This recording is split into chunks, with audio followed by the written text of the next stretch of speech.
Hello दोस्तों, मैं अपने इस ऑनलाइन प्लेटफॉर्म में आप सभी का स्वागत करता हूं, अभिनंदन करता हूं, वेलकम करता हूं। आप सभी को राम राम, राधे राधे, गुड मॉर्निंग, सुप्रभात। दोस्तों, हम आज स्टार्ट कर रहे हैं। हम कल स्टार्ट किए थे राजस्थान की कला संस्कृति, और राजस्थान की कला संस्कृति में हमने पढ़ना स्टार्ट किया था राजस्थान के लोक देवता। और राजस्थान के लोक देवताओं में हमने सबसे पहली श्रेणी जो पीर श्रेणी के लोक देवता, ऐसे लोक देवता जिनको हिंदू भी पूजते हैं और मुसलमान भी पूजते हैं, वो कौन से लोक देवता कहलाते हैं? पीर। कौन से जाति श्रेणी के? पीर जाति के। और हमने जाना कि राजस्थान में कितने पंच पीर कितने हैं? पंच पीर हैं, यानी 5 पीर हैं। अब इनमें सबसे पहला रामसा पीर जो रामदेव जी था, हमने रामदेव जी के बारे में कल पढ़ लिया था। आज उसी कड़ी को हम आगे बढ़ाते हुए दोस्तों अपना जो लोक देवता है वो स्टार्ट करते हैं पाबूजी राठौड़। कौन से लोक देवता को स्टार्ट करते हैं? पाबूजी राठौड़। किसको पढ़ते हैं? पाबूजी को हम पढ़ते हैं। दोस्तों, पाबूजी को पढ़ते हैं तो पाबूजी की पहली सामान्य जानकारी है उनकी बात करते हैं। देखिएगा, पाबूजी को जो अवतार माना जाता है वो अवतार किसका माना जाता है?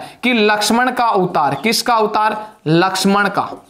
लक्ष्मण का अवतार माना जाता है। किसको माना जाता है दोस्तों? लक्ष्मण का अवतार पाबूजी को माना जाता है। किसको? पाबूजी को। इन्हें राव सिंहा के वंशज माने जाते हैं। किसके वंशज? राव सिंहा के वंशज माने जाते हैं। किसके वंशज? राव सिंहा के वंशज माने जाते हैं। इन पाबूजी का जो जन्म होता है वो जन्म कब होता है? तो देखिएगा, पाबूजी का जो जन्म होता है वो जन्म होता है विक्रम संवत 1296 को। कब होता है? विक्रम संवत 1296 को इनका जन्म होता है। अगर मैं ईस्वी की बात करूं तो ईस्वी कौन सी हो जाएगी? अगर मैं ईस्वी की बात करूं तो 1239 हो जाएगी। कौन सी ईस्वी? 1239 ईस्वी हो जाएगी। इनका जन्म किस स्थान पर हुआ था? तो इनका जन्म हुआ था कोलूमंड गांव। कौन सा गांव? कोलूमंड। कोलूमंड गांव कहां पड़ता है? जोधपुर में आता है। कहां आता है? जोधपुर में। कोलूमंड जोधपुर में क्या हुआ था? इनका जन्म होता है। इनके देखिएगा, जो कोलू, इस गांव का पहले नाम क्या था? कोलू ही नाम था, लेकिन पाबूजी के मंदिर को क्या कहते हैं? मंड कहते हैं। क्या कहते हैं दोस्तों? पाबूजी के मंदिर को मंड कहते हैं, इसलिए इस गांव का नाम क्या पड़ गया? कोलूमंड नाम पड़ा। क्या नाम पड़ा? कोलूमंड नाम पड़ा। अब देखिएगा, हम बात करते हैं पाबूजी के जो पिता थे उनका क्या नाम था? कि पाबूजी के जो पिता थे, पिता का नाम था धांधल देव। क्या नाम था? धांधल देव। धांधल देव जी। अगर इनकी माता की मैं बात करूं तो इनकी माता का क्या नाम था? तो इनकी माता का नाम था कमला दे। कौन सी दे? कमला दे। इनकी जो एक बहन थी उस बहन का क्या नाम था? इस बहन का नाम था पेमल। क्या नाम था? पेमल। और इसी का नाम मिलता है पेमा बाई। क्या मिलता है? पेमा बाई। और इस पेमा बाई का जो विवाह हो रखा था वो विवाह किससे हो रखा था? वो एक व्यक्ति जिनका नाम था जायल। देखिएगा, एक स्थान आता है यहाँ पर जायल, और जायल कहां पर आता है? नागौर में आता है। कहां पर आता है? नागौर में। और इस जायल के एक जागीरदार थे। कौन थे? एक जागीरदार थे, और उस जागीरदार का नाम क्या आता है? जींद राव खींची आता है। क्या आता है उस जागीरदार का नाम? जींद राव खींची। जींद राव खींची। और इस जींद राव खींची के साथ में क्या हो जाते हैं? इनकी बहन का विवाह हो जाता है, जिसका नाम क्या था? जिसका नाम था पेमा बाई या पेमा बाई या पेमल। कि पाबूजी राठौड़ के बारे में देखिएगा, सबसे पहले सामान्य जानकारी हम पढ़ रहे हैं कि पाबूजी की माता का नाम क्या था? राव सिंहा। पाबूजी किसके अवतार माने जाते हैं? लक्ष्मण के अवतार माने जाते हैं। पाबूजी किसके वंशज माने जाते हैं? राव सिंहा के वंशज माने जाते हैं। पाबूजी राठौड़ का जो जन्म होता है वो जन्म विक्रम संवत 1296 को होता है। अगर आपसे ईस्वी में पूछे तो 1239 ईस्वी में होता है। कौन से गांव में होता है? तो कोलूमंड गांव में होता है, जो कहां पड़ता है? बताओ रे भाई। जोधपुर में पड़ता है। कहां पड़ता है? जोधपुर में। इनके पिता का नाम क्या था? धांधल देव था। क्या नाम था? इनके पिता का नाम था धांधल देव, और इनकी माता का नाम था कमला दे। क्या नाम था? इनकी माता का नाम कमला दे। इनकी एक बहन थी, बहन का नाम था पेमल। क्या नाम थी? इनकी बहन का नाम था पेमल, और इसे कहा जाता है पेमा बाई। क्या कहा जाता है इसे? पेमा बाई। और इस पेमा बाई का जो विवाह हो रखा था वो जायल नागौर में, और नागौर के एक जागीरदार थे, जहां इनके जागीरदार जिसका नाम था जिंद राव खींची, और इस जिंद राव खींची का जो विवाह था वो किससे हो रखा था, इनकी बहन पेमल या पेमाबाई के साथ में हो रखा था। अब देखिएगा इनकी एक पत्नी, जिस पत्नी का नाम क्या था कि इनकी पत्नी का नाम था सुप्यारदे। कौन सी प्यारदे? सुप्यारदे। कौन सी प्यारदे भाई? सुप्यारदे। सुप्यारदे कहाँ की रहने वाली थी? तो ये रहने वाली थी अमरकोट की। कहाँ की रहने वाली थी ये? तो ये रहने वाली थी अमरकोट। और अमरकोट बताओ वर्तमान में कहाँ पड़ता है? पाकिस्तान में पड़ता है। कहाँ पड़ता है? पाकिस्तान में पड़ता है। ये पुत्री किसकी थी? तो ये सूरजमल सोढ़ा की पुत्री थी।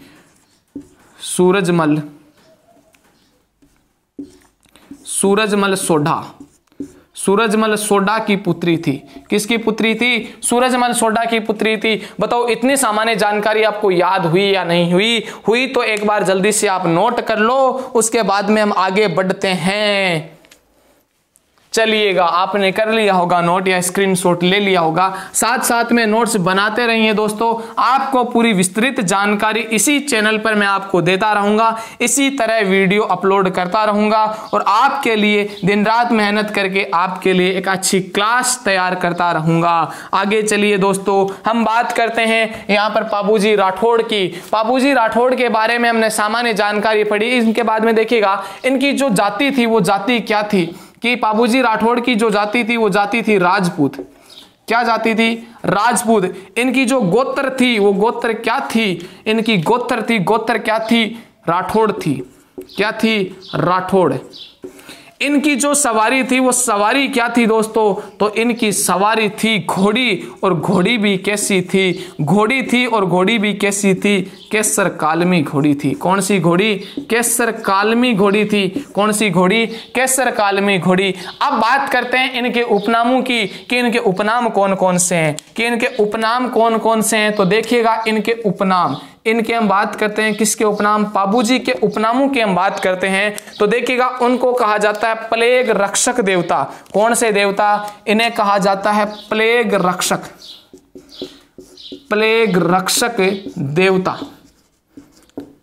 रक्षक देवता। 2 नंबर पे इन्हें कहा जाता है ऊंटों का देवता या ऊंटों के देवता। देखिएगा ऊंटों के देवता क्यों कहा जाता है? क्योंकि ऊंटों में एक रोग होता है जिस रोग का नाम आता है सर्रा। क्या रोग होता है? सर्रा। और इस सर्रा रोग का निवारण किससे होता है? बाबूजी की फड़ के वाचन से होता है कि बाबूजी की फड़ का वाचन करते ही सर्रा रोग का क्या हो जाता है? निवारण हो जाता है। इसलिए इन्हें कहा जाता है हाड़ फाड़ के देवता। इन्हें क्या कहा जाता है? इन्हें कहा जाता है हाड़ फाड़ के देवता। इन्हें कहा जाता है हाड़ फाड़ के देवता। हाड़ फाड़ के देवता किसे कहा जाता है? इन्हें कहा जाता है परणवीर।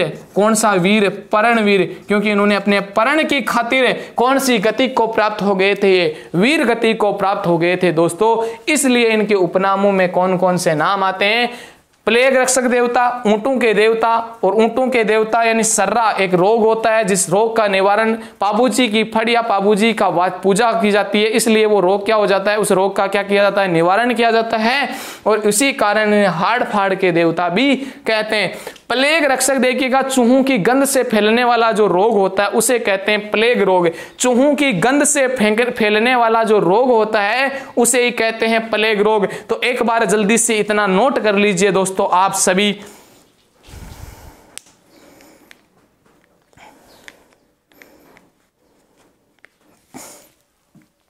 कर लिया? चलिएगा आगे पढ़ते हैं।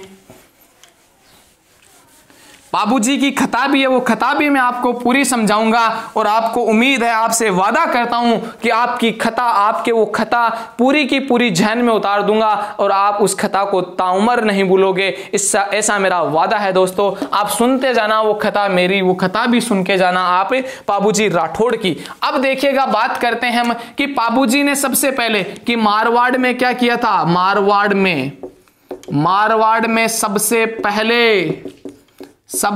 पहले ऊंट या बोलो सांडे, ऊंट या सांडे लाने का श्रेय दिया जाता है। ऊंट या सांडे लाने का श्रेय यानी सबसे पहले मारवाड़ में जो ऊंट लेकर आए थे वो किसने लेकर आए थे? बाबूजी। और दोस्तों ध्यान में रखना सांडे पश्चिमी राजस्थान में, कौन से राजस्थान में? पश्चिमी राजस्थान में ऊंट को ही क्या कहा जाता है? सांडे। पश्चिमी राजस्थान में ऊंट को क्या कहा जाता है? सांडे कहा जाता है। अब ये बाबूजी राठौड़ क्या करते हैं? ऊंट लेकर आ जाते हैं और ऊंट लाकर दे देते कौन सी जाति को है? ये दे देते हैं रेबारी जाति को। कौन सी जाति? रेबारी या राइका जाति को दे देते हैं। कौन सी जाति? रेबारी या राइका जाति को क्या दे देते हैं? ऊंट दे देते हैं। और यही जाति क्या कहलाती है? ऊंट पालक जाति कहलाती है। कौन सी जाति? ऊंट पालक जाति। कौन सी जाति? ऊंट पालक जाति। कहा जाता है कि ऊंट पालक जाति कौन सी कहलाती है? तो रेबारी या राइका जाति है वो क्या कहलाती है? ऊंट पालक जाति। देखिएगा दोस्तों, मारवाड़ में सबसे पहले ऊंट कौन लेकर आए थे? बाबूजी। और ऊंट लाकर किसको दे दिया था? रेबारी या राइका जाति को दे दिया था। तो अब ये रेबारी और राइका जाति को क्या दे देते हैं? ऊंट दे देते हैं। तो ये रेबारी या राइका जाति जो अपना आराध्य देव है, ये किसकी पूजा करेंगे? अपना आराध्य देव किसे मानेंगे? तो ये अपना आराध्य देव मानते हैं किसको? बाबूजी को। किनको मानते हैं? बाबूजी को। तो इतनी चीज आप ध्यान में रखो कि मारवाड़ में सबसे पहले ऊंट बाबूजी राठौड़ ने ऊंट लाकर राइका या रेबारी जाति को, जो ऊंट पालक जाति कहलाती है, और ऊंट पालक जाति कहलाती है, और उन्हें ऊंट देने का काम किसने किया था? बाबूजी ने। इसलिए पूजा किसकी करते हैं? आराध्य देव किसे मानते हैं? अपने आराध्य देव मानते हैं बाबूजी राठौड़ को। चीज आई क्या समझ में? एक बार नोट करो जल्दी सी। चलो कर लिया। उसके बाद में अब हम पढ़ते हैं बाबूजी राठौड़ की जो कथा है, वो कथा के बारे में पढ़ते हैं कि देखिएगा बाबूजी राठौड़ की कथा क्या है। बाबूजी राठौड़ की कथा कुछ इस प्रकार से है कि बाबूजी राठौड़ क्या होते हैं? गायों के लिए, गायों की रक्षार्थ हेतु क्या हो जाते हैं? वीर गति को प्राप्त होते हैं। लेकिन वो वीर गति को प्राप्त कैसे हो पाते हैं वो बात देखिएगा कि बाबूजी कहाँ के थे? बाबूजी थे कोलूमंड गांव के। बाबूजी किस विवाह कहाँ हुआ था? अमरकोट में हुआ था। कहाँ हुआ था? अमरकोट। और अमरकोट में कौन सी दे के साथ में, कौन सी प्यार दे के साथ में हुआ था? सुप्यार दे। कौन सी प्यार? सुप्यार दे के साथ में होता है। और ये अमरकोट है कहाँ पर? ये पाकिस्तान में है। कहाँ पर है? ये पाकिस्तान में पड़ता है। कहाँ पर है वर्तमान में? पाकिस्तान में। देखिएगा बाबूजी के गांव में एक चारणी रहती थी जिसका नाम था देवल चारणी। कौन सी चारणी थी भाई? देवल चारणी रहती थी। कहा जाता है इस देवल चारणी के पास में एक बड़ी खूबसूरत घोड़ी थी। कौन सी घोड़ी थी? एक बहुत खूबसूरत घोड़ी जिसका नाम था केसर कालमी। क्या नाम था उस घोड़ी का? केसर कालमी। उस घोड़ी का नाम क्या था बताओ? केसर कालमी घोड़ी का नाम था। किसके पास में थी? देवल चारणी के पास में थी। और इस घोड़ी की क्या विशेषता थी दोस्तों? ये घोड़ी इतनी खूबसूरत थी, इतनी विचित्र घोड़ी थी कि कोई भी व्यक्ति इस घोड़ी को देखता वो इस घोड़ी के प्रति क्या हो जाता था? आकर्षित हो जाता था। और वो मन ही मन ये कल्पनाएं करने लग जाता था कि ये घोड़ी तो क्या होनी चाहिए? मेरे पास में होनी चाहिए। इस घोड़ी पे सवारी कौन करूंगा? मैं करूं। इस घोड़ी पे मैं भी सवारी करूं। ये घोड़ी मेरे पास में होनी चाहिए। इतनी विचित्र, इतनी सुंदर, इतनी सुशील ये घोड़ी थी। संपूर्ण इसमें जो इसके जो लक्षण थे, बहुत समझदार घोड़ी थी दोस्तों। ये देखिएगा, इस घोड़ी की एक प्राकृतिक विशेषता बताई जाती है कि इस घोड़ी में क्या होता था? जब भी गायों के चोर आते थे, कि गांव में जब भी गायों के चोर आ जाते थे, यानी गायों के जब भी क्या आते थे? चोर आते थे, गायों के चोर। अब जब भी गायों के चोर आते हैं तो ये घोड़ी क्या करती है दोस्तों? हिनाने लग जाती है। हिनाने क्या करने लग जाती है? घोड़ी हिनाने लग जाती है। हिनाने का मतलब क्या होता है? जिस प्रकार से गायों की बोलने की आवाज को हम रंबाना कहते हैं, कुत्तों के बोलने की आवाज को हम भौंकना कहते हैं, उसी प्रकार से घोड़ों और घोड़ियों की आवाज को हम क्या कहते हैं? हिनाना कहते हैं। क्या कहते हैं? हिनाना। देखिएगा, प्राचीन समय में होता क्या था कि जिसके पास में जितनी गायें होती थी वो उतना ही अमीर होता था। पैसों से कुछ लेना देना नहीं था। जिस व्यक्ति के पास में सबसे ज्यादा गायें, वो उसी व्यक्ति को क्या माना जाता था? सबसे अमीर व्यक्ति माना जाता था।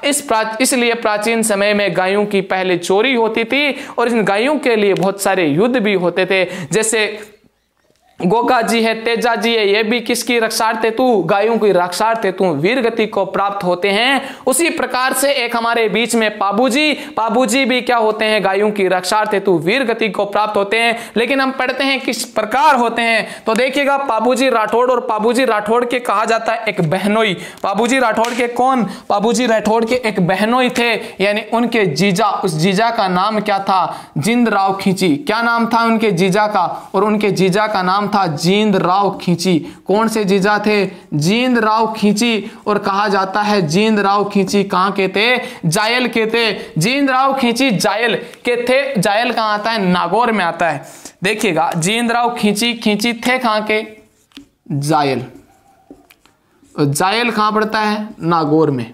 कहां पड़ता है, नागौर में। इनकी जो बहन थी, उस बहन का क्या नाम था, पेमादे या पेमाबाई, सॉरी पेमाबाई। क्या नाम था, पेमाबाई या पेमल, उस इनकी बहन का नाम था। पेमाबाई या पेमल का जो विवाह हुआ था वो जिंदराव खींची के साथ में हुआ था। जायल के थे, जायल कहां है, नागौर में। अब देखिए घटना यहां से शुरू होती है साहब, क्या होती है वो सुनिएगा मेरे साथियों, कि जिंदराव खींची क्या करता है, एक दिन अपने ससुराल जाता है। जिंदराव खींची क्या करता है, एक दिन अपने ससुराल जाता है। और जब ससुराल जाता है तो ये क्या आता है, कौन सा गांव है, कोलूमंड गांव ही है, क्योंकि देवल चारणी पाबूजी के गांव की ही थी। कोलूमंड गांव आता है, तो इसमें इस कोलूमंड गांव में इनकी नजर इस केसर कालमी घोड़ी पर पड़ जाती है। ये घोड़ी मैंने आपको बताई कि इतनी विचित्र घोड़ी थी, इतनी सुंदर घोड़ी थी। तब इनके मन में इस घोड़ी को क्या हो गई, इनके मन में यह हो गई कि ये घोड़ी तो क्या होनी चाहिए, मेरे पास में होनी चाहिए।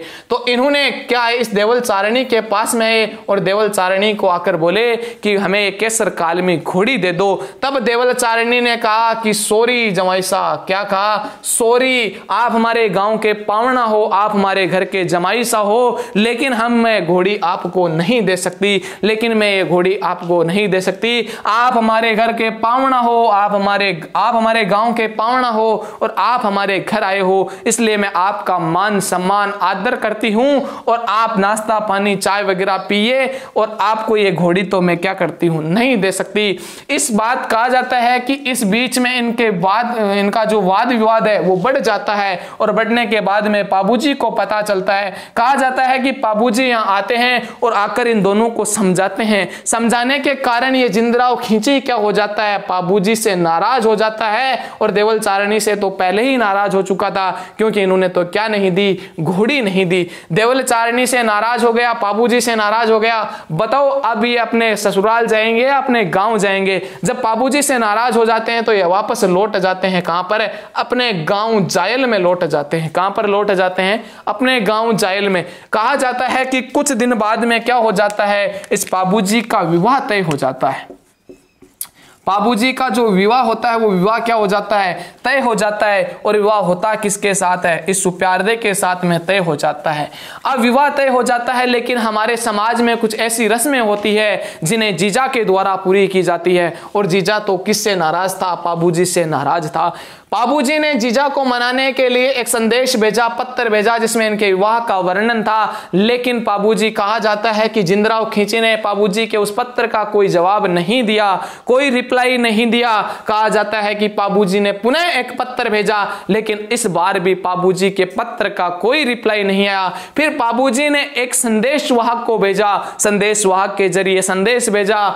बोला जाता है, कहा जाता है कि संदेशवाहक की क्या कर दी जाती है, जिंदराव द्वारा हत्या कर दी जाती है। इसके बाद में पाबूजी अब कोई संदेश नहीं भेजते हैं, कोई पत्र नहीं भेजते हैं, कोई संदेशवाहक नहीं भेजते हैं, और अब पाबूजी तैयार हो जाते हैं कहां जाने के लिए, इस अमरकोट जाने के लिए और सुप्यारदे से विवाह करने के लिए। जब पाबूजी अमरकोट जाने के लिए तैयार हो जाते हैं तो पाबूजी जाएंगे कैसे। पहले की टाइम पर स्कॉर्पियो, ऑडी, फॉर्च्यूनर ये गाड़ियां वगैरह तो होती नहीं थी। तो पाबूजी आते हैं किसके पास में, इस देवल चारणी के पास में। किसके पास में आते हैं, इस देवल चारणी के पास में आते हैं, और देवल चारणी को कहते हैं कि देवल चारणी, मैं कुछ दिनों के लिए अमरकोट जा रहा हूं उस सुप्यारदे के साथ फेरे खाने के लिए। तब मुझे 2-3 दिन के लिए आपकी घोड़ी चाहिए, और जब मैं अमरकोट से वापस आ जाऊंगा सुप्यारदे के साथ में फेरे खाकर, तब मैं आपकी घोड़ी को आपको वापस लौटा दूंगा।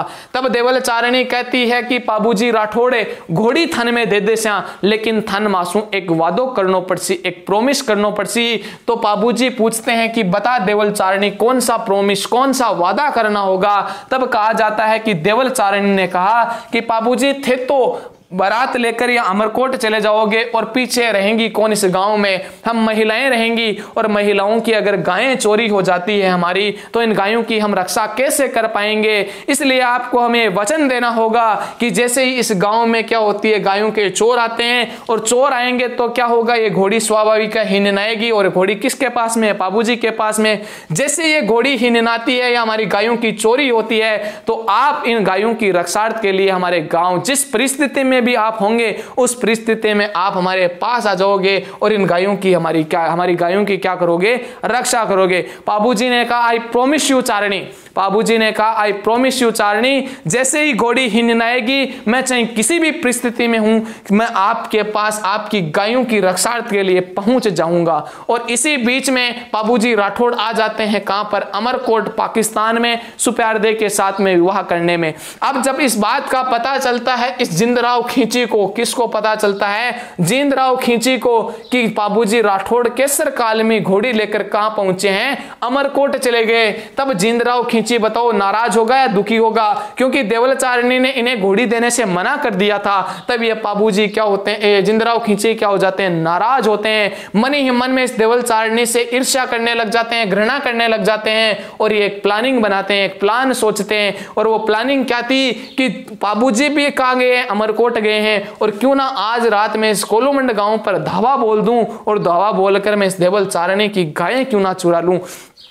इस प्रकार की प्लानिंग कौन करता है, ये जिंदराव खींची करता है। दोस्तों हुआ क्या था कि जिंदराव खींची क्या करता है, यहां पर आक्रमण कर देता है इस कोलूमंड गांव पर। कौन सा गांव आता है, ये कोलूमंड गांव, ये कोलूमंड गांव था। इस कोलूमंड गांव में तो ये रहने वाली थी देवल चारणी। इस कोलूमंड गांव पर ये क्या कर देता है, आक्रमण कर देता है, और आक्रमण करके इस देवल चारणी की जो गायें थी उन गायों को चुरा लेता है। दोस्तों हुआ क्या, गायों को चुरा लेता है और देवल चारणी से कहता है कि खींची कांकर तने खारा ला गया, राठौड़ तने एड़ा मनड़ा भाया। कहने का तात्पर्य यह था कि जिंदराव खींची कहता है खींची कांकर तने खारा ला गया, राठौड़ तने एड़ा मनड़ा भाया। इसका मतलब यह है दोस्तों कि जिंदराव खींची से कहते हैं कि जब मैंने आपको घोड़ी देने के लिए या घोड़ी का प्रस्ताव रखा था घोड़ी लेने के लिए, तो आपने उस प्रस्ताव को ठुकरा दिया था, लेकिन आपने पाबूजी को घोड़ी दे दी। और जाते जाते ये कह गए थे कि जिंदराव खींची इस देवल चारणी से कि कह दीजिए पाबूजी ने अगर गायां आजाद करानी है तो केसर काल में माने सुपुर्द कर देवे, कि कह दीजिए पाबूजी ने कि देवल चारणी की गायां आजाद करानी है तो केसर काल में घोड़ी माने दे देवे, अगर घोड़ी नहीं देगा तो मैं गायां आजाद को नहीं करूंगा। लास्ट में इस प्रकार की धमकी देकर यहां से चले जाते हैं, यहां से रवाना हो जाते हैं। दोस्तों यहां पर जैसे ही गायें चोरी हो जाती है और गायें चोरी होते ही ये घोड़ी क्या करने लग जाती है, हिनहिनाने लग जाती है, क्योंकि यह स्वाभाविक है, इसका प्राकृतिक गुण है कि जैसे ही गांव में कोई गायों के चोर आते हैं ये घोड़ी क्या करती है, जोर जोर से हिनहिनाने लग जाती है। जैसे ये घोड़ी हिनहिनाने लग जाती है, कहा जाता है कि ये पाबूजी, ये रहा पाबूजी, और कहा जाता है इस पाबूजी ने कितने फेरे पूरा किए था, इस पाबूजी ने 3 फेरे पूरे कर लिए थे। जैसे ही 3 फेरे पूरे कर लिए थे और चौथा फेरा चल रहा था, उस बीच ये घोड़ी क्या करने लग जाती है, जोर जोर से हिनहिनाने लग जाती है। क्या करने लग जाती है, जोर जोर से हिनहिनाने लग जाती है। तभी पाबूजी राठौड़ क्या कर देते हैं, बीच में ही पैरों से खड़े हो जाते हैं और खड़े होकर जाने के लिए तैयार हो जाते हैं। कहां पर, कहां जाना चाहते हैं, इस देवल चारणी की गायों की रक्षा तू।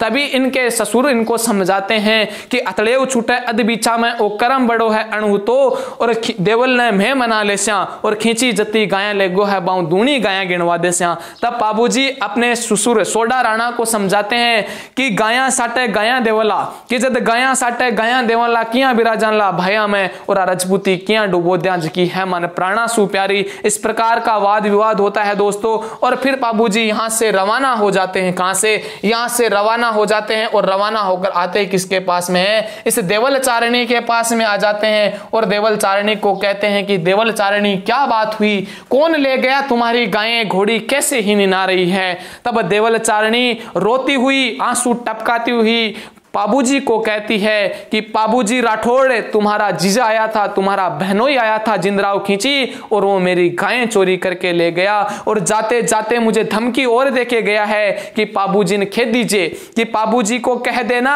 अगर गायें आजाद करानी है तो केसर कालमी घोड़ी मान सुपुर्द कर दे, केसर कालमी घोड़ी मान रहे, अगर घोड़ी रहे राठौड़ा रहे तो गाया राजावली खींचा रहे, कह दीजिए पाबूजी ने। इस प्रकार की बातें जिंदराव खींची कहकर जाता है तो पाबूजी ने इन्हें कहा कि देवलचारिणी रो मत, मैं तेरी गायें आजाद करवा कर लाऊंगा। क्या कहा कि देवलचारिणी रो मत, मैं तेरी गायें आजाद करवा कर लाऊंगा। और आगे की घटना देखिएगा इस प्रकार की होती है दोस्तों। अब पाबूजी कहां चले जाते हैं, इस जिंदराव खींची का पीछा करते हैं। क्या करते हैं दोस्तों, इसका पीछा करते हैं और इसको पकड़ कहां लेते हैं, डेचू गांव में, डेचू गांव में पकड़ लेते हैं। और डेचू गांव कहां पर है, जोधपुर में है। कहां पर है, जोधपुर में। तो देखिए हम स्टार्ट आगे की कहानी पढ़ते हैं कि पाबूजी क्या करते हैं दोस्तों, इसका पीछा करते हैं। जो जिंदराव खींची था, जिंदराव खींची कोलुमंड गांव से गायें चोरी करके ले गया था, वो अभी तक कहां पहुंचा था, वो पहुंचा था इस डेचू गांव में। कहां पर, इस डेचू गांव में पहुंचा था। और ये डेचू गांव कहां पर है दोस्तों, जोधपुर में है। कहां पर है, जोधपुर में है। कहां पर है, जोधपुर में। यहां पर पहुंचा, यहां पर पहुंचते ही क्या कर दी, घेराबंदी हो गई, दोनों सेनाएं आमने सामने हो गई। क्या हो गई दोस्तों, यहां पर दोनों सेनाएं आमने सामने हो गई। और पाबूजी ने जिंदराव खींची से पूछा कि खींची बहनोई जीजा चाहते क्या हो तुम, रिश्ते में आप मेरे बहनोई लगते हो, एक तो आप मेरी शादी में शामिल नहीं हुए, एक आपने मेरा विवाह संपूर्ण नहीं होने दिया और अब गायें चोरी करके ले जा रहे हो, आप चाहते क्या हो। जिंदराव खींची ने पाबूजी राठौड़ से कहा कि पाबूजी राठौड़ मैं कुछ नहीं चाहता, बस ये केसर कालमी घोड़ी मुझे दे दो। तो पाबूजी ने कहा जिद नहीं मिल सकती है कि जिंदराव खींची आपको नहीं दे सकता। तो पाबूजी राठौड़ के इस वचन को सुनकर, इस बात को सुनकर जिंदराव खींची ने कहा कि अगर आप मुझे घोड़ी नहीं दे सकते तो मैं गायें आजाद नहीं करूंगा। गायें आजाद नहीं करते हैं। इस प्रकार से इनके बीच में वाद विवाद बढ़ जाता है दोस्तों। और वाद विवाद बढ़कर क्या हो जाता है, स्थिति यह हो जाती है कि दोनों के बीच में घमासान युद्ध हो जाता है। युद्ध होता है और उस युद्ध में क्या कहा जाता है कि कहा जाता है कि पाबूजी राठौड़ इस जिंदराव खींची की गर्दन पर तलवार बाने ही वाले, तलवार चलाने ही वाले थे, उतने में इनकी बहन आ जाती है पीछे से, यानी हत्या करने ही वाले थे, इतने में इनकी बहन आ जाती है पीछे से। और वो बहन कौन थी इनकी, इनकी बहन का नाम था पेमा बाई। इनकी बहन का क्या नाम था, पेमा बाई। और यह पेमा बाई या इसको बोलते हैं पेमल के नाम से। वो बहन आकर क्या कहती है कि पाबूजी राठौड़ या भाई आप मेरे सवाग को अपने हाथों से उछाड़ोगे। इस प्रकार की जब बात कहती है तो पाबूजी क्या हो जाते हैं दोस्तों, पाबूजी इमोशनल हो जाते हैं और इमोशनल होकर पाबूजी पीछे हट जाते हैं। कहा नहीं बहन, मैं नहीं करूंगा ऐसा कोई काम कि अपनी बहन का सवाग अपने हाथों से उजाड़ दूं, मैं ऐसा काम नहीं करूंगा। कहा जाता है पाबूजी पीछे हट जाते हैं। और पाबूजी के जो सहयोगी थे चांदा, डेरा, हरमल, पाबूजी के जो सहयोगी थे चांदा, डेरा, हरमल, सलजी, सामल जी और रायका जी कहते हैं कि पाबूजी की बहन के द्वारा जब यह कहा गया कि भाई या पाबूजी राठौड़ आप अपनी बहन का सवाग मेरे हाथ, आपके हाथों से उजाड़ोगे, तो पाबूजी इमोशनल हो जाते हैं दोस्तों। पाबूजी उदास हो जाते हैं और पाबूजी अपने मन की विचार को बदल लेते हैं और पाबूजी पीछे हट जाते हैं और अपने सहयोगियों से कहते हैं कि तुम ही अब इन जिंदराव खींची को पराजित करो और युद्ध में गायों को क्या करवाओ, आजाद कराओ। क्या कराओ, गायों को आजाद कराओ। तब कहा जाता है इन चांदा, डेरा, हरमल के द्वारा इनको क्या कर दिया जाता है, पराजित कर दिया जाता है और गायें क्या करवा ली जाती है, आजाद करवा ली जाती है। दोस्तों ये घटना बता रहा हूं मैं आपको विक्रम संवत 1320 की।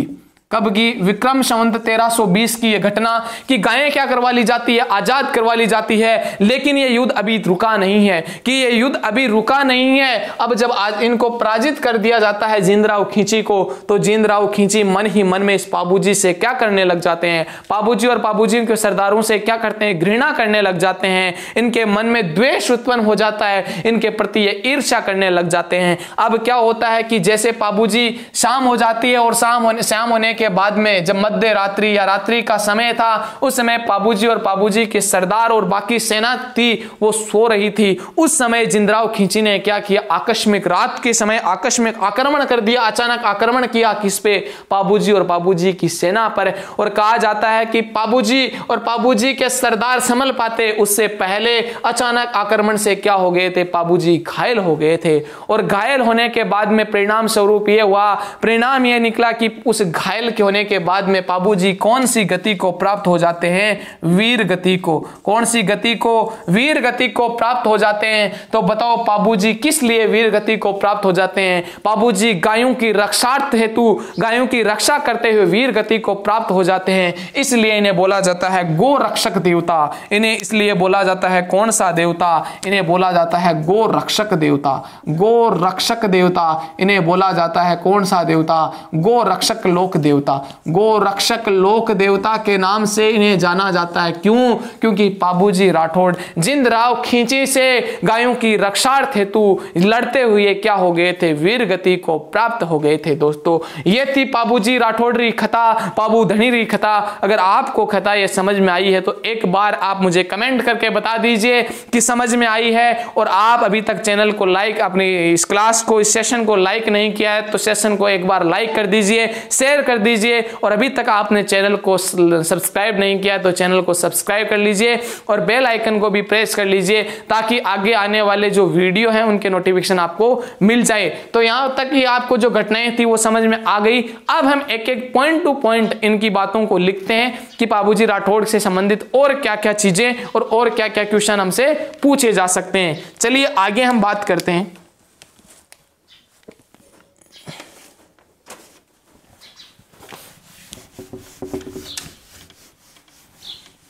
देखिएगा पाबूजी राठौड़ एक स्थान डेचू स्थान, कौन सा?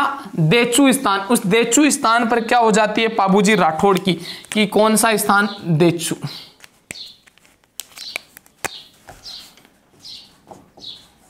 डेचू। और डेचू है कहां पर? जोधपुर में। कहां पर है दोस्तों? जोधपुर में। अब देखिएगा इस डेचू जोधपुर में क्या हो जाती है? पाबूजी की क्या हो जाती है? पाबूजी वीर गति को प्राप्त हो जाते हैं। कि विक्रम संवत 1320 ईस्वी 20 को पाबूजी जींदराव खींची से गायों की रक्षा करते हुए या जींदराव खींची के साथ जींदराव खींची के साथ युद्ध करते हुए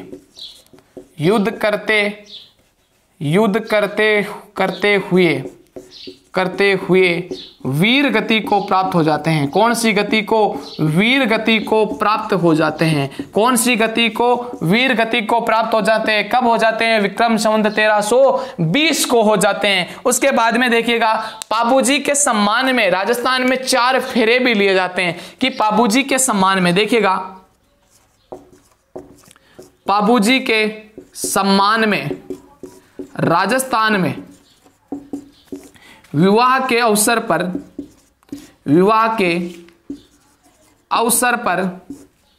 4 फेरे लिए जाते हैं।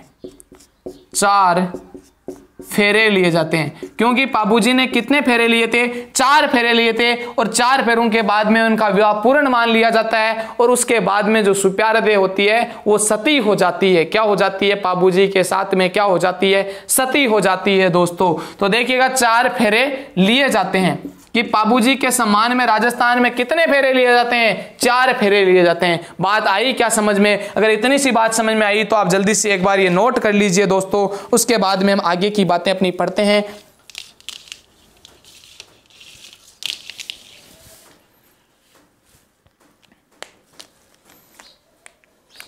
चलिए अब देखिएगा, बात करते हैं पाबूजी के जो प्रमुख मंदिर हैं, उन मंदिरों की हम बात कर लेते हैं थोड़ी सी, कि पाबूजी के मुख्य रूप से 2 मंदिर हैं। कहां कहां हैं? एक तो कोलुमंड गांव जोधपुर में है, और एक कहां पर है दोस्तों? एक है अहाड़ उदयपुर में। कहां पर है? कि पाबूजी के प्रमुख मंदिर, पाबूजी के प्रमुख मंदिर, पाबूजी के प्रमुख मंदिरों की मैं बात करूं तो पाबूजी के जो प्रमुख मंदिर हैं वो मंदिर कितने हैं? वो मंदिर एक तो आता है आपका ये वाला, और ये मंदिर आता कहां पर है आपका? ये आता है कोलुमंड गांव, कोलुमंड। और कोलुमंड कहां पर आता है? जोधपुर में। कहां आता है? जोधपुर में। कोलुमंड जोधपुर में ये मंदिर है। तो बताओ ये मंदिर किसका मंदिर है? ये मंदिर पाबूजी का है। किसका मंदिर है? पाबूजी का मंदिर है, पाबूजी राठौड़ का मंदिर है। इस मंदिर की जो विशेषताएं हैं वो देखो कि इस मंदिर में क्या है? इस मंदिर में जो मूर्ति है पाबूजी की वो अश्वरोही है। कौन सी रोही है? अश्वरोही, यानी घोड़े पर सवार है और झुकी हुई पाग है। क्या है पाबूजी की इस मंदिर में? झुकी हुई पाग, झुकी हुई पाग है। क्या है? झुकी हुई पाग है। झुकी हुई पाग का मतलब क्या होता है? कि सर पर जो पगड़ी होती है वो पगड़ी कहां झुकी होती है? वो बाईं ओर झुकी होती है। उसे ही हम क्या बोलते हैं? पाग बोला जाता है। कि पाबूजी के जो मंदिर है, एक मंदिर कोलुमंड गांव जोधपुर में आता है, तो दूसरा मंदिर देखिएगा ये इस प्रकार से एक मंदिर आता है, ये पाबूजी का दूसरा मंदिर। और ये दूसरा जो मंदिर है वो मंदिर आता कहां पर है? वो आता है अहाड़। और अहाड़ कहां पर पड़ता है? उदयपुर में। कहां पड़ता है? अहाड़। और अहाड़ जो पड़ता है अपना वो कहां पड़ता है? उदयपुर में पड़ता है। कहां पड़ता है? उदयपुर में। कि ये दूसरा मंदिर कहां पड़ता है? अहाड़ उदयपुर में। और मंदिर ये क्या किसका मंदिर है? पाबूजी का मंदिर है। किसका? पाबूजी का मंदिर। तो पाबूजी के जो प्रमुख मंदिर है वो कौन कौन से हैं? 2 मंदिर है, एक तो कोलुमंड जोधपुर और एक दूसरा अहाड़ उदयपुर में है। कोलुमंड जोधपुर में अश्वरोही प्रतिमा है, झुकी हुई पाग है, और उस अश्वरोही प्रतिमा पर क्या हाथ में क्या ले रखा है? भाला ले रखा है। अगर आपसे कोई पूछे कि पाबूजी का जो प्रतीक चिन्ह होता है, दोस्तों ध्यान में रखना, पाबूजी का प्रतीक चिन्ह, पाबूजी का प्रतीक चिन्ह, पाबूजी का प्रतीक चिन्ह। तो पाबूजी का जो प्रतीक चिन्ह होता है वो क्या होता है? अश्वरोही। अश्वरोही, कोई अश्वरोही हो जिस पर झुकी हुई पाग हो,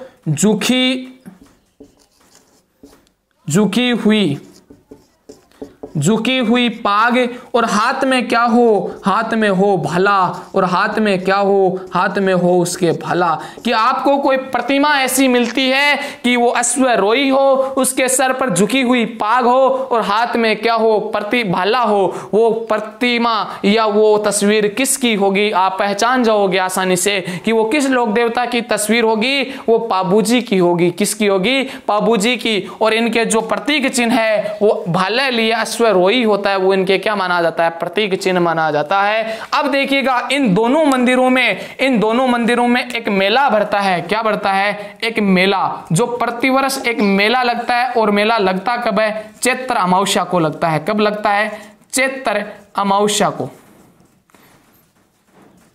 चैत्र अमावस्या कि चैत्र अमावस्या को क्या कर लगता है? यहां पर मेला लगता है। कहां पर? कोलुमंड जोधपुर में। और यहां पर अहाड़ उदयपुर में क्या लगता है? मेला लगता है। कब लगता है? चैत्र अमावस्या को। किसका मेला लगता है? पाबूजी का मेला लगता है। और यह प्रतिवर्ष मेला यहां पर लगता है। इतनी बात समझ में आई कि नहीं आई? बताओ इतनी बात समझ में आई कि नहीं आई? आ गई। तो चलो आगे चलते हैं। अब देखो राजस्थान में इस पाबूजी की जो मुसलमान भी पूजा करते हैं और हिंदू भी पूजा करते हैं। तो बताओ इनकी जो पूजा करते हैं वो कौन से मुसलमान पूजा करते हैं? इनकी मेहर जाति के मुसलमान पूजा करते हैं। कौन सी जाति के मुसलमान पूजा करते हैं? इनकी मेहर जाति की मुसलमान। की मेहर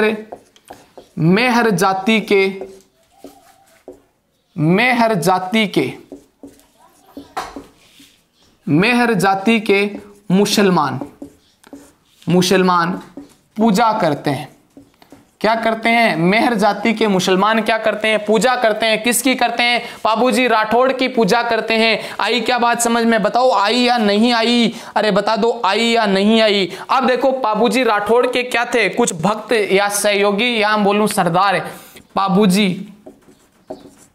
बाबूजी के जो भक्त या सहयोगी या सरदार, जो बाबूजी के भक्त सहयोगी और थे कौन? सरदार। ये जो सरदार थे वो कौन थे दोस्तों? तो वो थे, आपको मैंने अभी बताया था, चांदा थे, चांदा डेरा हरमल, चांदा डेरा हरमल, सलजी, रायका जी। ये प्रमुख क्या थे दोस्तों? ये प्रमुख थे बाबूजी राठौड़ के सहयोगी या भक्त या सरदार, जिन्होंने क्या था? जिंदराव खिलजी के साथ में युद्ध करके क्या करवाया था? गायों को आजाद करवाया था। इस प्रकार से दोस्तों ये थे रामदेव जी के क्या थे? सरदार थे, सहयोगी हो गए या इन्हें बोलते हैं भक्त। अब देखो क्वेश्चन यहां से किस प्रकार से पूछा जा सकता है। आपको कोई 2 या 3 नाम देकर पूछा जा सकता है। जैसे मैं एग्जाम्पल के तौर पर बताऊं कि चांदा डेरा व्यक्तियों का संबंध किस लोक देवता से था? तो आपका राइट आंसर क्या हो जाएगा? बाबूजी राठौड़। क्या हो जाएगा? बाबूजी राठौड़। आपसे अगर क्वेश्चन पूछ लिया जाए कि हरजी भाटी रत्ना रायका का संबंध किस व्यक्ति से, किस लोक देवता से था, तो आपका आंसर क्या हो जाएगा? रामसा पीर रामदेव जी, जिसे रूणीचारा धनी कहते हैं, लीले घोड़े वाले बाबा कहते हैं, वो रामसा पीर था, जिसे पीरों के पीर कहा जाता है। बात समझ में आई या नहीं आई? बताओ जल्दी सी। अगर लिख रहे हो तो लिख लो जल्दी सी। 2 मिनट का समय आपको मैं दे रहा हूं।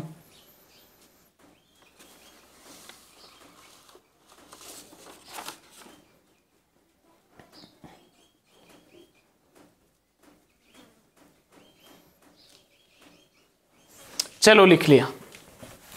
अब देखिएगा बाबूजी ने क्या किया था? दक्षिणी राजस्थान में ऊंट लाए थे। ऊंट लाने का जो कार्य किया था वो किसने किया था? ऊंट लाने का जो कार्य किया था वो किसने किया था? बाबूजी ने। बाबूजी ने ऊंट लाकर किस जाति को दे दिया? बाबूजी ने ऊंट लाकर रायका या रेबारी जाति को दिया। रेबारी जाति को दे दिया। अब बताओ ये रेबारी जाति कौन सी जाति कहलाएगी? ऊंट पालक जाति। रेबारी या रायका जाति कौन सी जाति कहलाती है? ऊंट पालक जाति कहलाती है। कौन सी जाति? ऊंट पालक जाति कहलाती है। और इन्हीं को बोलते हैं कौन सी जाति? सॉरी, रेबारी जाति, ऊंट पालक जाति कहते हैं। और ये अपने आराध्य देव हैं। अपने जो आराध्य देव हैं, आराध्य देव किसे मानते हैं? तो ये अपना आराध्य देव मानते हैं बाबूजी राठौड़ को। किसको मानते हैं? बाबूजी राठौड़ को। बाबूजी राठौड़ को क्यों मानते हैं? क्योंकि उन्होंने क्या किया था? इन्हें ऊंट लाकर दिया था, इसलिए। और दोस्तों ऊंट बीमार होने पर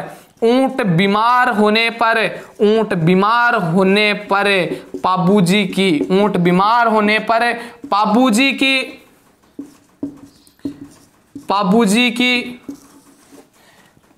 की पूजा या फड़ का वाचन किया जाता है। फड़ का वाचन किया जाता है कि बाबूजी ऊंट बीमार होने पर बाबूजी की पूजा या बाबूजी की फड़ का वाचन किया जाता है। एक बार इतना सा नोट कर लीजिए, उसके बाद में हम आगे चलते हैं। अब देखिएगा आगे हमारे जो टॉपिक आगे हम किसकी बात करते हैं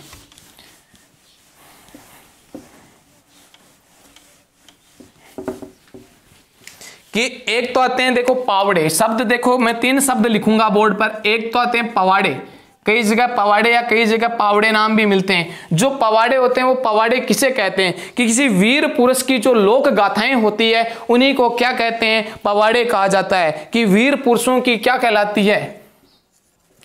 वीर पुरुषों की लोक वीर पुरुषों की लोक गाथाएं क्या कहलाती है? पवाड़े कहलाती है। और इन पवाड़ों को किस वाद्य यंत्र के साथ में गाया जाता है? तो इन्हें गाया जाता है माठ वाद्य यंत्र के साथ में। कौन से वाद्य यंत्र के साथ में? माठ वाद्य यंत्र के साथ में। माठ वाद्य यंत्र के साथ में इनका क्या किया जाता है? वाचन किया जाता है दोस्तों। क्या किया जाता है? इनका वाचन किया जाता है। एक आती है पाबू धनीरी वाचना या याचना। कौन सी आती है? एक आती है आपके पाबू धनीरी। एक लिख रहा हूं, देखो मैं एक शब्द पाबू धनीरी, पाबू धनीरी याचना या वाचना। एक आती है पाबू धनीरी याचना या वाचना। देखो पाबू धनीरी याचना या वाचना ये किसे कहते हैं? क्वेश्चन ये भी एक जेल प्रेरी की एग्जाम में आया था कि बताओ पावड़े किसे कहते हैं? पावड़े कहते हैं, पवाड़े कहते हैं। और आंसर आपको देना था कि क्या कहते हैं? लोक गाथाएं थी, लोक कथाएं थी, लोक गीत थे। तो इनमें आपका जो राइट आंसर था वो क्या होता था? लोक गाथाएं था। क्या था? लोक गाथाएं। उसी प्रकार से पाबू धनीरी जो याचना थी, पाबू धनीरी जो वाचना कहते हैं, वो किसे कहते हैं? तो पाबू धनीरी जो वाचना कही जाती है वो देखो थ्योरी जाति। एक जाति आती है थ्योरी या नायक जाति। उस नायक जाति या थ्योरी जाति ने किसकी शरण में आए थे? वो पाबूजी की शरण में आए और पाबूजी ने उन्हें आश्रय प्रदान किया था दोस्तों। क्या प्रदान किया था? आश्रय प्रदान किया था। और इस कारण से आश्रय प्रदान करने के कारण पाबूजी उनके क्या हो गए? आश्रयदाता हो गए। और अब वो थ्योरी जाति के या नायक जाति के जो लोग हैं वो पाबूजी का यशोगान या गुणगान करते हैं। उसी को क्या कहते हैं? पाबू धनीरी याचना या पाबू धनीरी वाचना कहा जाता है। तो आप लिखोगे इसमें कि थ्योरी जाति के द्वारा पाबूजी का यशोगान, कौन सा गान? यशोगान वह गुणगान, वह गुणगान करना ही क्या कहलाता है? पाबू धनीरी याचना या पाबू धनीरी वाचना कहलाती है। दोस्तों ध्यान में यह रखना कि पाबू धनीरी याचना या वाचना किस वाद्य यंत्र के साथ में? तो सारंगी आता है। कौन सा आता है? सारंगी वाद्य यंत्र। किस सारंगी वाद्य यंत्र के साथ में क्या की जाती है? पाबू धनीरी याचना या वाचना की जाती है। देखो वाद्य यंत्र पाबूजी के पवाड़े हैं वो माठ वाद्य यंत्र के साथ में। सारंगी किसके लिए आती है? पाबू धनीरी याचना या वाचना करते हैं। और पाबूजी की फड़ होती है वो रावण हत्या वाद्य यंत्र के साथ में की जाती है। अब देखो ये तीन चीज, एक दो चीज आपने नोट की जल्दी सी, अगर नहीं की तो आप स्क्रीनशॉट ले सकते हैं एक बार। उसके बाद में हम बात करते हैं आगे। उसके बाद में हम आगे बात करते हैं दोस्तों। एक आती है पाबूजी की फड़। कौन सी फड़ आती है? पाबूजी की फड़। पाबूजी की फड़।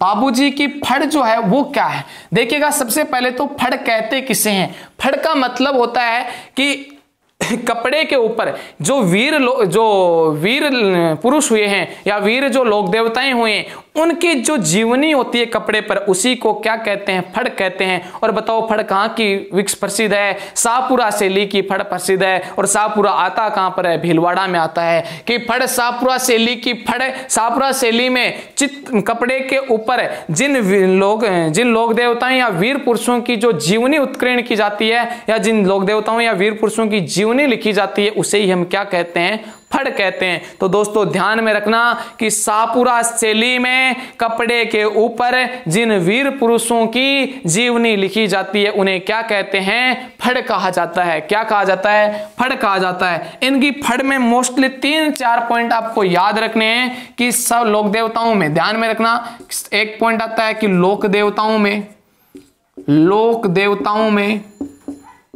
सबसे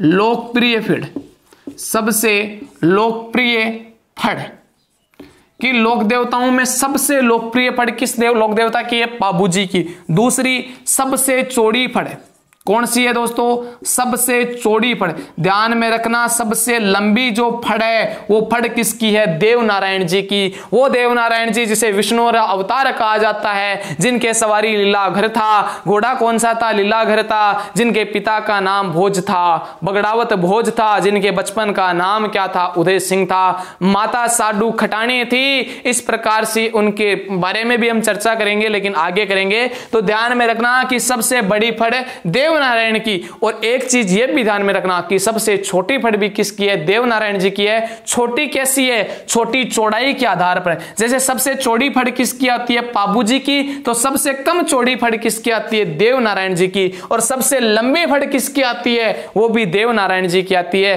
लेकिन हम बात करते हैं कि लोक देवताओं में सबसे लोकप्रिय फड़ किसकी है? पाबू जी की। सबसे चौड़ी फड़ भी किसकी है? पाबू जी की। और इस फड़ का जो वाचन होता है, इस फड़ का जो वाचन किया जाता है, वो वाचन कब किया जाता है दोस्तों? ध्यान में रखना, इस फड़ का वाचन कब किया जाता है? जल्दी से आप बताओ एक बार मुझे कि इस फड़ का जो वाचन किया जाता है, वाचन कब किया जाता है? देखिएगा, इस फड़ का जो वाचन किया जाता है, वो वाचन किया जाता है ऊंट बीमार होने पर। ऊंट के बीमार होने पर, ऊंट के बीमार होने पर, या कोई मन्नत पूर्ण होने पर, या मन्नत पूर्ण होने पर, या मन्नत पूर्ण होने पर किसका वाचन किया जाता है? पाबूजी री फड़ का वाचन किया जाता है। तो ये बताओ कि पाबूजी की फड़ का जो वाचन करते हैं वो कौन से भोपा करते हैं? तो वो थ्योरी या नायक जाति के भोपा। थ्योरी या नायक जाति के भोपा क्या करते हैं? इस फड़ का वाचन करते हैं। तो बताओ कौन से वाद्य यंत्र के साथ में करते हैं? रावण हत्या वाद्य यंत्र के साथ में करते हैं। कौन सा? रावण हत्या वाद्य यंत्र, वाद्य यंत्र। रावण हत्या वाद्य यंत्र के साथ में क्या करते हैं? पाबूजी री फड़ का वाचन किया जाता है। दोस्तों इतनी बात समझ में आई कि नहीं आई? एक बार आप मुझे लाइक कर ले, एक बार चैनल इस सेशन को लाइक कर दे जोरदार से सभी। और चैनल पर अभी नए हो तो चैनल को एक बार जरूर सब्सक्राइब कर ले अगर समझ में आ रहा है तो। अगर नहीं समझ में आ रहा है तो कोई जरूरत नहीं है सब्सक्राइब करने की। देखिएगा पाबूजी की फड़। पाबूजी की फड़ में हम बात करते हैं कि लोक देवताओं में सबसे लोकप्रिय फड़ किसकी है? पाबूजी राठौड़ की है। सबसे चौड़ी फड़ भी किसकी है? पाबूजी राठौड़ की है। वाचन इसका ऊंट के बीमार होने पर या मन्नत पूर्ण होने पर किया जाता है। किस भोपा के द्वारा? थ्योरी या नायक जाति के भोपा के द्वारा क्या किया जाता है? इसका वाचन किया जाता है। और किस वाद्य यंत्र के साथ में? रावण हत्या वाद्य यंत्र के साथ में क्या किया जाता है दोस्तों? पाबूजी री फड़ का वाचन किया जाता है। इतनी सी आप नोट करो, जल्दी सी एक बार जल्दी सी नोट करो दोस्तों, उसके बाद में हम आगे चलते हैं।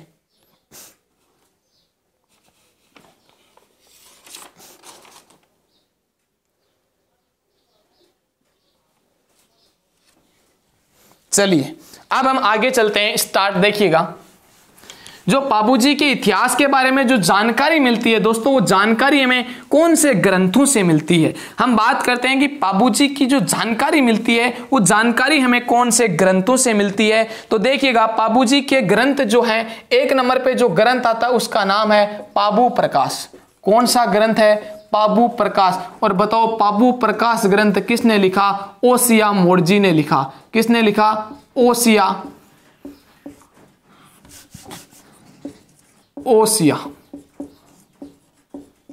मोड़जी ने लिखा। किसने लिखा?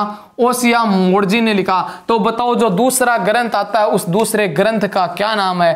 पाबू धनी रे छंद। क्या नाम आते हैं उस दूसरे ग्रंथ का? पाबूजी रे छंद। क्या आते हैं? पाबूजी रे छंद। और बताओ पाबूजी रे जो छंद है वो किसने लिखा? वो लिखा मेहा बिठूजी ने। किसने लिखा? मेहा बिठूजी ने लिखा। किसने लिखा? मेहा बिठूजी ने लिखा। पाबूजी रे जो छंद है वो किसने लिखे? मेहाजी बिठूजी ने लिखे। तो पाबू प्रकाश किसने लिखा? ओसिया मोड़जी ने लिखा। तो पाबूजीरा दोहा किसने लिखा? तीसरा पॉइंट, पाबूजीरा दोहा। कौन सा? पाबूजीरा दोहा। बताओ पाबूजीरा दोहा किसने लिखा? ये लगरा जी ने लिखा। किसने? ये लगरा जी ने लिखा था।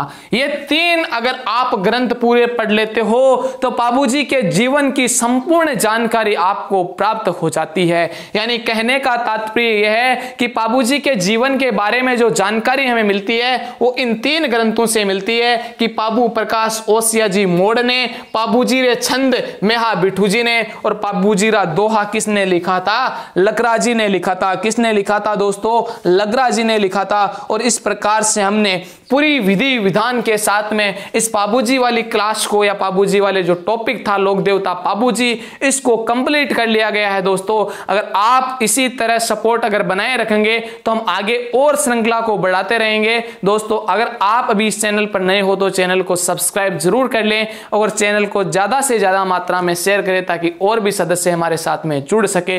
धन्यवाद दोस्तों। आशा करता हूं कि आपको ये वीडियो आपको ये मैटर समझ में आया होगा और याद भी हुआ होगा। और आगे हम इसी प्रकार से अपनी श्रृंखला को आगे बढ़ाते हुए एक एक लोक देवताओं के बारे में बात करेंगे और सभी लोक देवताओं के बारे में पूरी विस्तृत जानकारी आपको मैं दूंगा। तो धन्यवाद दोस्तों, आज के लिए इतना ही। मिलते हैं नेक्स्ट टॉपिक के साथ में नेक्स्ट वीडियो में।